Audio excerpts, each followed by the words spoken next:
Metrópole Entrevista. Boa noite, minha gente. A gente vai conversar com ele, que escreveu o filme de maior sucesso da história do cinema brasileiro, Minha Mãe é uma Peça 3. Está lançando a continuação do filme Torrica. É meu amigo, é um fluminense, nascido em Niterói, que se mudou para Salvador no ano passado. A gente vai conversar com Phil Braz, um dos maiores roteiristas de comédia do Brasil. Phil, seja bem-vindo. E já adiante pra gente, como foi essa história de um cara sair lá de Niterói, um roteirista de cinema, de produções de tanto sucesso, e veio parar em Salvador?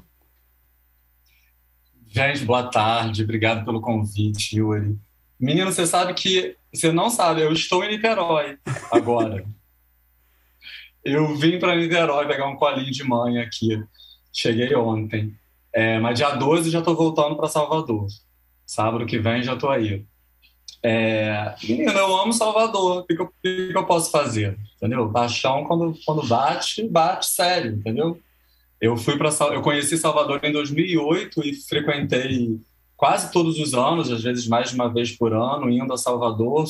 Estabeleci uma relação com a cidade muito intensa, rapidamente. E depois de 2020, depois da pandemia, né? Quando se liberou o trabalho à distância, quando eu entendi que eu podia morar em qualquer lugar, eu não pensei duas vezes. Eu falei, eu vou morar em Salvador. Eu vou trabalhar de lá, entendeu? Eu vou fazer de Salvador meu pouso, minha casa, entendeu? E daí de Salvador, eu dou meus voos, como dei agora. Estou aqui em Niterói, mas já louco para voltar. Eu adoro Salvador. Você que devia falar de Salvador. Você que sabe tudo de Salvador. Mas vem cá, Phil. Agora, eu lembro quando eu conheci seu trabalho. Assim, seu trabalho a gente já conhece, óbvio, do cinema. Mas você escreveu um texto, quando você se mudou pra cá, que viralizou absurdamente no Instagram, justamente porque a gente de Salvador, a gente adora ver gente elogiando a nossa cidade. Ainda mais quando vem um olhar de fora, a gente fica assim, só porque é muito interessante ver o olhar de alguém de outro estado vir pra cá. E você escreveu, de fato, um texto muito bacana, que pra quem quiser pode dar uma olhada lá no Instagram dele, @philbraz. Oi. Foi. Não, e aí no texto você falou um negócio assim, só estão 2 meses em Salvador e estou vivendo ainda aquela paixão. E isso já tem uns 7 meses. E aí, como é que tá a paixão ainda hoje pela cidade, agora que você passou a morar aqui e viver no cotidiano, pegar do trânsito, naquele dia a dia? Yuri, eu escrevi esse texto, assim, era um post de Instagram. Inclusive é uma foto totalmente biscoiteira, entendeu? Não era nem uma foto de Salvador, era uma foto minha em Salvador, e fiz um post, um texto, dizendo como eu estava me sentindo. Era muito despretensioso, viralizou de uma maneira muito espontânea e que me surpreendeu e que só confirmou tudo que eu falei no texto. E não mudou o que eu falei no texto. Eu estou há 7 meses já em Salvador. E eu acho Salvador uma cidade muito autêntica, sabe? Eu acho que Salvador... Eu acho que tem lugares do Brasil que querem ser São Paulo. E São Paulo, às vezes, parece que quer ser Nova York, entendeu? Tem lugares do Brasil que querem ser o Rio, e o Rio, dependendo da zona sul do Rio ali, parece que quer ser Paris, sabe? Salvador não quer ser nenhuma outra coisa que não ela própria. Salvador é uma cidade muito autêntica, sabe? Com muita verdade, com muita originalidade, entendeu? E ela é assim, né? E vivendo nela, eu só confirmo cada vez mais isso. A repercussão do texto só confirma como Salvador é uma cidade que sabe o que é, entendeu? Que se reconhece, que se entende, entendeu? Porque a maneira como as pessoas receberam o texto é muito mais bonito do que o texto talvez seja, sabe? É bonito demais essa relação das pessoas do soteropolitano, do baiano, da pessoa de Salvador. Me enrolei agora porque o seu arroba me confundiu. Do soteropolitano com a cidade, sabe? Só confirma como tudo é muito original, autêntico. Não mudou nada, só aumenta. É um problema. Salvador virou quase um problema na minha vida. Ô, Fio, e falando um pouco sobre sua carreira, você, na realidade, não era roteirista, você era um professor de português, não é isso? E um belo dia, pra quem não sabe, pra quem não conhece, Fio era um dos melhores amigos de Paulo Gustavo, um dos maiores humoristas que o Brasil já teve, faleceu no ano passado. E aí você estava lá ensinando os alunos lá português, e um belo dia você brotou e caiu de paraquedas no cinema para escrever roteiro. E como é que foi como é que foi essa história? Olha, eu sempre tive interesse por cinema e por roteiro, né? Eu nunca pensei em direção, muito menos em produção. Eu sempre gostei de roteiro. Só que aí eu fui fazer letras, porque eu gostava muito de literatura, então assim, eu sempre tive perto, né, das palavras. E cheguei a pensar, quando eu entrei para letras, de repente pedi uma transferência para cinema, depois ali dentro da faculdade, e caso eu tivesse feito isso, era com interesse em roteiro. Mas eu acabei também me apaixonando pelo curso de letras e fui ficando e me formei e me apaixonei pela ideia de dar aula e fui professor, dei aula na rede pública do Rio de Janeiro, dei aula no município do Rio de Janeiro e no estado do Rio de Janeiro, mas amigo do Paulo Gustavo desde os 15 anos de idade. E o Paulo Gustavo sempre dizia, vamos escrever, vamos fazer uma peça, vamos fazer um filme, sabe? A gente é engraçado, a gente é divertido, a gente tem um olhar para o mundo, a gente tem um jeito nosso. Ele dizia isso e eu ficava achando ele muito sonhador e achava assim meio, nossa, Paulo Gustavo viaja. Mas depois, porque ele nem fazia teatro ainda nessa época, ele já falava para a gente escrever uma peça, mas ele nem era ator ainda. Quando ele entrou na Cal e se formou, se tornou de fato, né, um profissional, um ator formado, aí a coisa foi ficando realmente assim, né, mais séria. E aí a gente começou a criar junto, ele veio com Minha Mãe uma peça, a gente criou uma esquete para ele, da Dona Hermínia. Ele ia fazer uma participação numa peça de teatro, e aí ele precisava ter um personagem para fazer, e aí a gente criou a Dona Hermínia. Ele já tinha, na verdade, a Dona Hermínia, ele já imitava a mãe dele, já tinha esse embrião aí desse personagem de uma mãe muito engraçada, e aí a gente se juntou e escreveu uma esquete. E essa esquete depois aumentou de tamanho, porque já fez, de cara a esquete já fez muito sucesso nessa peça, nessa participação ali. Ele ficou quase que fixo nessa peça. Depois a gente aumentou de tamanho e depois ele falou, cara, eu podia pegar essa esquete de 10, 15 minutos, que era o que tinha, e transformar numa peça. E aí ele fez isso, que foi a peça, o Minha Mãe, uma peça no teatro. E eu colaborei. Eu já tinha colaborado na esquete e colaborei depois no teatro. E a peça fez um sucesso instantâneo mesmo, assim. Primeiro fim de semana no Rio de Janeiro já estava com sessão extra, sabe? Então, a carreira do Paulo Gustavo aconteceu muito espontaneamente e eu estava ali do lado, desde o início. E aí depois a gente pensou em fazer um stand-up, que foi o Hiperativo. Fizemos. Aí esse stand-up a gente pensou em transformar ele para televisão, e aí fizemos o 220 volts no Multishow. Aí depois fizemos uma peça do 220 volts do teatro, né? Quando saiu do teatro, foi para a TV, saiu da TV, voltou para o teatro, num outro formato. Mas assim, mas paralelamente eu era professor do estado e do município do Rio. Mas aí chegou uma hora que não deu mais para conciliar. Que aí quando o 220 estreou, a gente fez a primeira temporada, foi sucesso, o Multishow já quis uma segunda. E aí, a essa altura, a gente já estava trabalhando no roteiro do Minha Mãe, uma peça 1. Aí eu achei durante um tempo que eu ia conseguir conciliar o teatro, a escrita, o trabalho como escritor, com a sala de aula, mas não deu. E aí você começou a se enveredar pelo cinema, e para além da trilogia Minha Mãe uma Peça, você fez o Torrica, que teve um público com mais de 1 milhão de espectadores também. Foi um sucesso, é um filme engraçadíssimo, passa toda hora reprise na televisão, a gente adora. E o que é que a gente pode esperar do Torrica 2, que estreou ontem? O que é que vem por aí de Selminha? Você sabe que toda a continuidade, né, quando a gente fez o Minha Mãe uma Peça 2 e depois o Minha Mãe uma Peça 3, e aí agora com Torrica 2, é a mesma coisa, assim, o meu pensamento, eu tenho sempre assim, eu quero que o público encontre aquilo que encontra no 2, aquilo que ele encontrou no 1. Então, assim, tem a mesma essência, o mesmo DNA, né? Tudo aquilo que eu identifico como tendo sido o causador da identificação com o público e tal, eu procuro que tenha de novo, mas ao mesmo tempo com uma história que vá para frente, né? Eu quero que o público vai reencontrar a Selminha, que é uma personagem que a Samantha faz brilhantemente. A Selminha é muito divertida.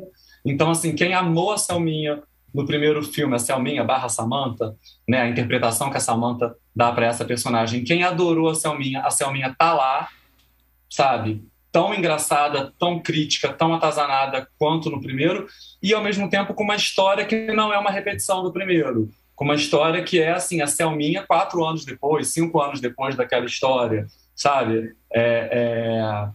Então eu acho que ele é um filme que ele é novo sem perder a essência que já havia no primeiro, sabe? Acho que a gente foi muito feliz assim com o resultado desse filme. A gente conseguiu fazer um filme que quem amou um vai encontrar ali tudo aquilo que amou e ao mesmo tempo vai encontrar um filme novo, uma personagem que é a mesma, mas ao mesmo tempo que é nova, que é diferente, que está num momento novo da vida dela, passando por novos desafios. Vai reencontrar a Luane, né, a melhor amiga da Selminha, que é feita também brilhantemente pela Catiúcia.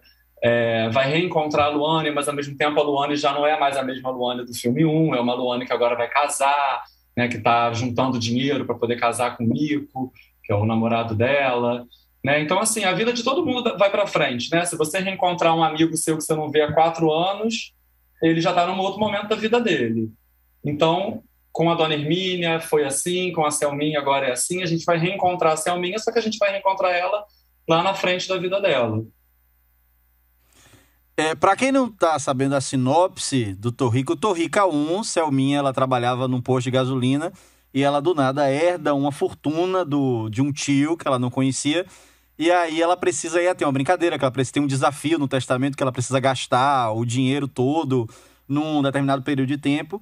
E aí no Torrica 2, a coitada de Selminha, ela vai ter uma homônima dela, que vai se passar por herdeira e vai roubar o dinheiro inteiro, e ela vai ter que recuperar esse dinheiro ao longo do filme. A gente tá com o trailer no ponto, que a gente vai colocar aqui agora pro pessoal do YouTube. Delícia. Vamos passar o trailer aí. Tá aí o trailer de Torrica 2. Ô, Fio, a gente sabe que entra ano e sai ano as comédias nacionais, de fato, estão entre os filmes mais assistidos. Sempre estão na lista de maiores bilheterias da história. O que é que se atribui esse sucesso? Por que o brasileiro gosta tanto de comédia e rir no cinema? Menino, mas aí eu vou ter que fazer uma antropologia para responder isso. Cara, eu acho que a comédia ela trabalha com uma coisa que é a identificação, né?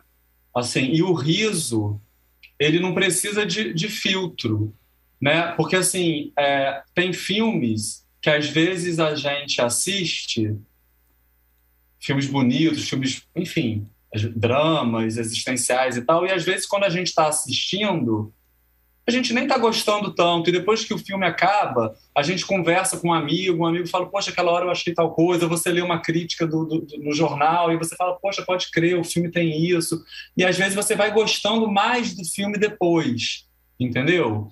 A comédia, ela não tem isso, né? Você não explica a piada, se você explicar a piada, você já não riu, você não ri depois, não dá para rir depois, não dá para agendar o riso, entendeu? Você não pode esperar um crítico depois no jornal explicar o filme e a piada, e aí sim você vai rir. O riso ele é imediato, né? E quando ele funciona, é quando toca direto na alma da pessoa, no coração da pessoa. É automático, né? E ele trabalha com identificação. Eu acho que identificação é a coisa mais importante que existe, sabe? A gente se ver, entendeu? E eu acho que as comédias, elas brincam muito com o jeito, com os nossos defeitos, entendeu? Com os nossos maus hábitos, sabe? A comédia, ela acaba promovendo uma espécie de catarse, sabe?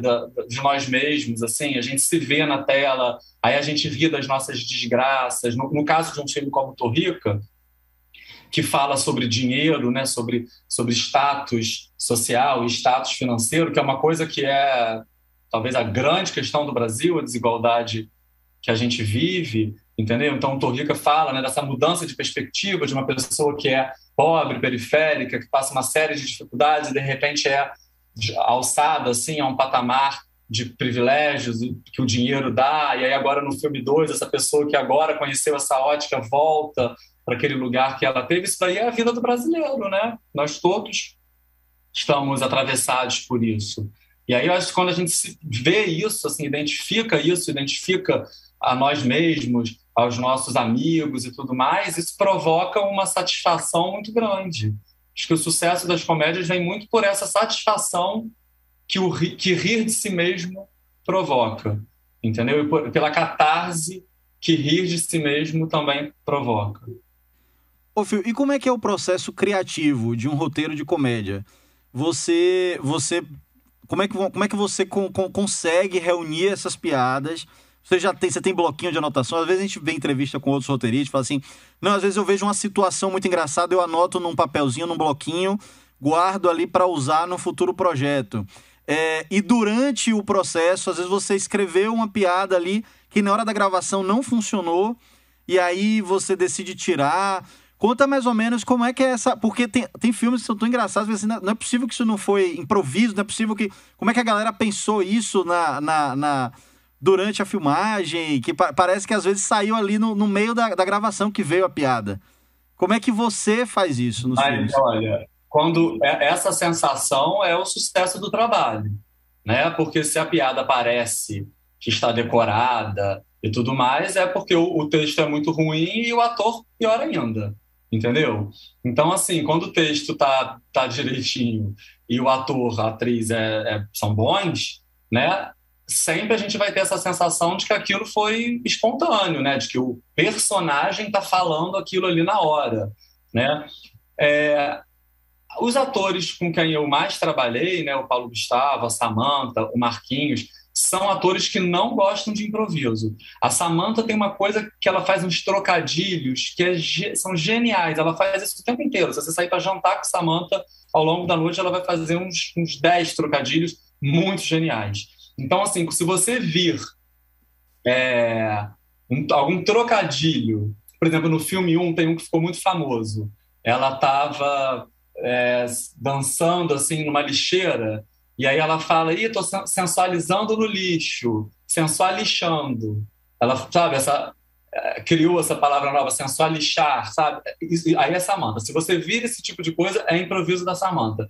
Afora isso, de modo geral, é tudo texto, entendeu? A Samantha, o Marquinhos gostam de trabalhar com texto. O Paulo Gustavo era assim também. O Paulo Gustavo gostava de improvisar na feitura do texto, né? Quando o texto já estava pronto, a gente se encontrava, eu e ele, líamos, batíamos a cena, aí ele criava coisas novas ou eu criava coisas novas ali na hora, aí a gente cristalizava o improviso. A gente pegava aquilo que foi improvisado e incorporava ao texto, e aí se tornava texto. Aí na hora de gravar, não era improviso, já era texto, entendeu? Eu nunca estou em set, é muito difícil. O roteirista, de modo geral, está no set. Então, assim, alterar uma piada ali na hora, uma piada não funcionou. Quando você é parceiro, por exemplo, o Pedro Antônio, que é muito parceiro meu, diretor do Torrica 1, dos Salafrários e do Torrica 2, acontece às vezes dele me ligar no set e falar, Fio, a gente está gravando aquela cena tal, mas eu estou achando aqui tal coisa, não está rolando. Aí às vezes a gente até tenta uma solução, propõe uma solução assim na hora, mas isso acontece muito pouco, para falar a verdade. E o Pedro, quando faz isso, ele faz isso num excesso de respeito pelo meu trabalho, né? Ele não quer mudar o texto sem me falar, mas a gente é muito amigo, né? E aí, geralmente, a gente tem essa troca. Às vezes eu explico também, não, mas isso daí é por causa disso e tal. Ele, tá, entendeu? Entendi agora. Mas é difícil essa mudança, assim, na hora. Não é tão comum, não. Geralmente, o que a gente vê em cena foi ensaiado, foi escrito, foi decorado e foi ensaiado. Agora, quanto ao processo criativo, eu até tenho uns bloquinhos, assim, anoto às vezes uma coisa ou outra, mas depois eu esqueço de olhar as coisas que eu anotei. entendeu? Geralmente eu fico muito envolvido na hora que eu estou escrevendo e acabo criando coisas novas e esqueço de consultar o que eu já tinha pensado.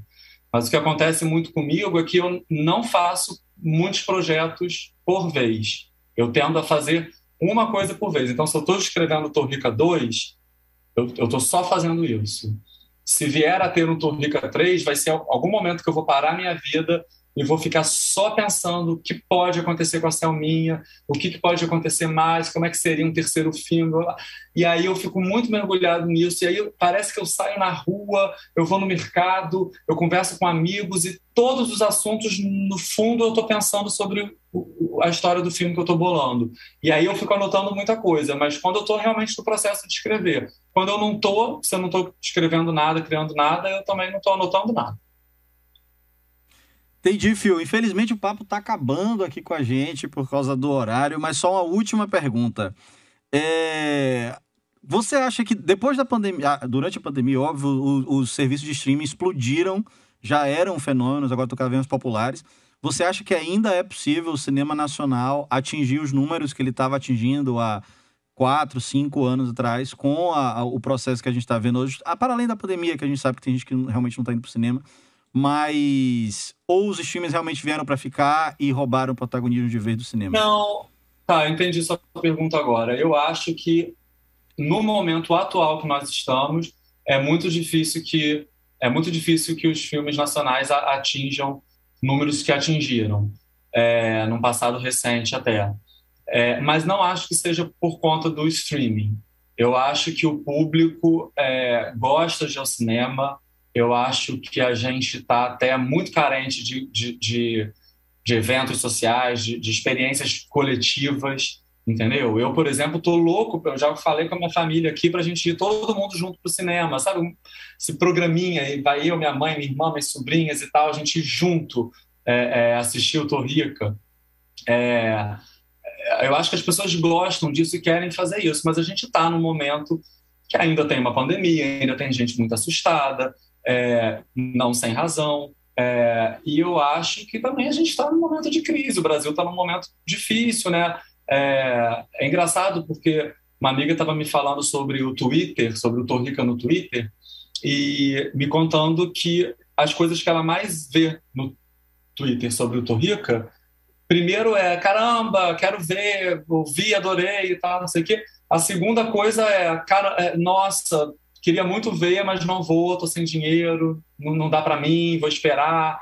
Então, assim, tem né, o cinema não é a prioridade das pessoas, embora a nossa saúde mental seja algo que deveria ser também prioritário para nós, e ir ao cinema, ter experiências coletivas entre família e amigos e tal, seja altamente importante, mas existe um impeditivo de dinheiro, né? Quando a pessoa está com dinheiro curto, como é o caso dos brasileiros agora, esse aumento de inflação e tudo mais, o cinema acaba que espera, né? Mas eu não acho que seja por causa dos streamings, não, para te falar a verdade. Eu acho que as pessoas gostam de ir ao cinema. Maravilha, Fih. Onde é que a gente vê, onde é que os nossos ouvintes podem acompanhar o seu trabalho, onde é que seus filmes estão aí pelos streamings da vida, onde é que a gente pode acompanhar o trabalho de Phil? Os Salafrários, por exemplo, foi um filme que estreou na Netflix, né? Ele então, para assistir os Salafrários, só na Netflix. O Torrica 1 e o Minha Mãe Uma Peça 1 e 2, não sei se o 3, estão lá na Netflix, lá vocês conseguem assistir. Para me assistir, só no Instagram, @Philbraz. De vez em quando eu posto umas bobagens lá. Beleza. Mas é isso. Mas o mais importante agora é assistir Torrica 2 nos cinemas. E assim, com amigos e de galera, porque rir junto é muito gostoso, né? Essa experiência de uma sala de cinema toda rindo junta, a gente merece, né? Quem pudesse dar esse prazer não vai se arrepender. Com certeza. Obrigado, Phil, pela participação. Vamos, galera, todo mundo assistir Torrica 2 no cinema. Um beijo e vamos agora para intervalo, Dani. A gente conversou aqui com o Phil Braz. Vamos agora para o intervalo? Obrigado, gente. Beijão, Yuri. Valeu, Phil. Um beijo.